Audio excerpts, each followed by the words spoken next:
معزز ناظرین گرامی، آپ دیکھ رہے ہیں ابرار انفو پوائنٹ اور میں ہوں آپ کا میزبان ابرار بھچر۔ میری طرف سے تمام دیکھنے اور سننے والوں کو السلام علیکم۔ ناظرین گرامی، اللہ اکبر کا کیا مطلب ہے؟ کبھی آپ نے یہ جاننے کی کوشش کی ہے؟ ہم صرف یہی جانتے ہیں کہ اللہ اکبر کا مطلب اللہ بہت بڑا ہے۔ اب اللہ کتنا بڑا ہے اس کا اندازہ کوئی نہیں لگا سکتا۔ اسی طرح حضرت محمد صلی اللہ علیہ وسلم نے حضرت جبرائیل علیہ السلام کے پروں کے بارے میں فرمایا کہ ان کے 600 پر تھے۔ اب وہ پر کتنے لمبے تھے اور کیسے تھے، اس کے بارے میں صرف ہم اپنے ذہن میں ایک خاکہ ہی بنا سکتے ہیں، باقی ان کا علم اللہ کے سوا کسی کے پاس نہیں۔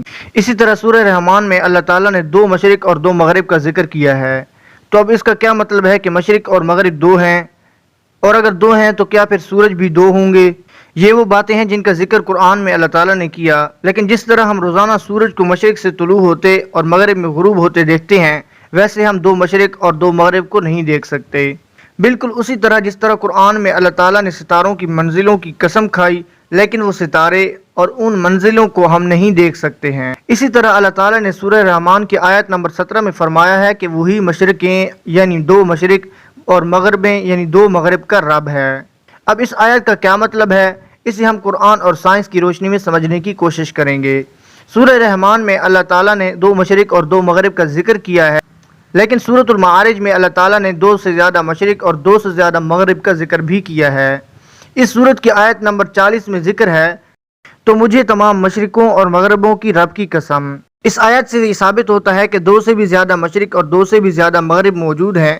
اب سائنس نے اپنی تحقیق اور ثبوت اور دلیل کی بنیاد پر ثابت کیا ہے کہ 1 مشرق ہے، 2 مشرق ہیں اور بے شمار مشرق ہیں۔ قرآن کریم میں ارشاد باری تعالیٰ ہے کہ 1 مشرق ہے، 2 مشرق ہیں اور بے شمار مشرق ہیں۔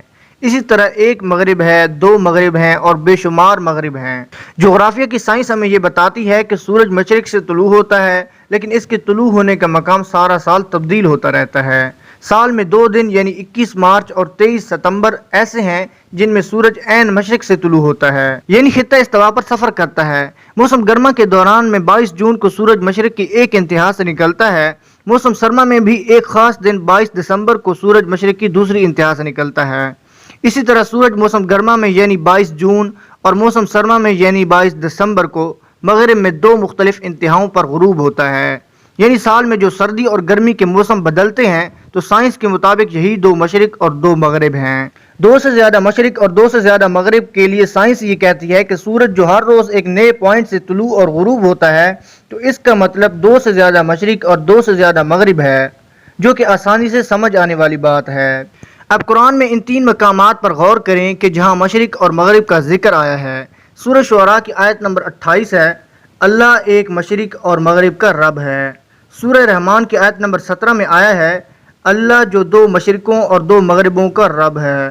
اور سورۃ المعارج آیت نمبر 40 میں ہے، اللہ بے شمار مشرقوں اور مغربوں کا رب ہے۔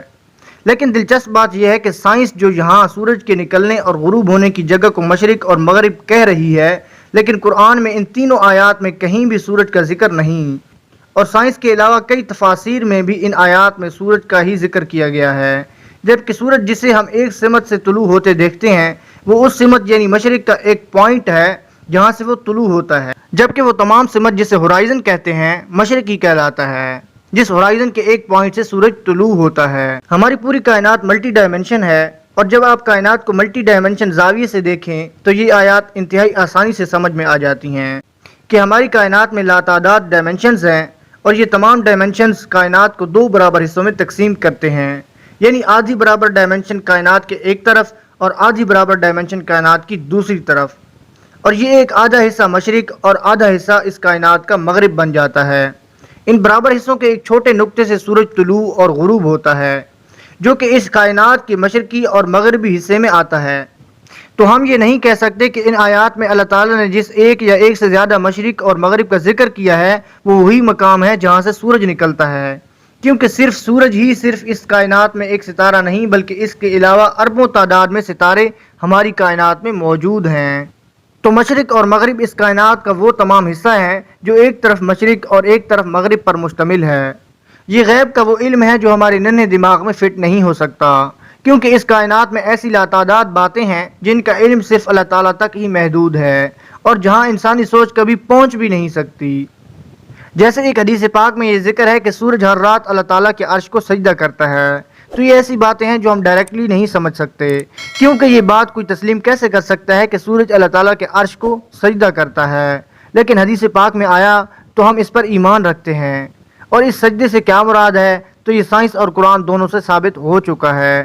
اس بات کی صحیح سمجھ ہمیں تبھی آ سکتی ہے جب ہم اس کائنات میں موجود ملٹی ڈائمنشنز کو سمجھ لیں، جن ڈائمنشنز پر یہ کائنات ایک ترتیب سے کھڑی ہے۔ جی تو دوستو، یہ تھی ہماری آج کی ویڈیو کیسی لگی کمنٹ کر کے ہمارے ساتھ شیئر ضرور کیجیے گا۔ انشاءاللہ آپ سے ملاقات ہوتی ہے اگلی ویڈیو میں، تب تک اپنا اور اپنے پیاروں کا ڈھیر سارا خیال رکھیے گا۔ اللہ نگہبان۔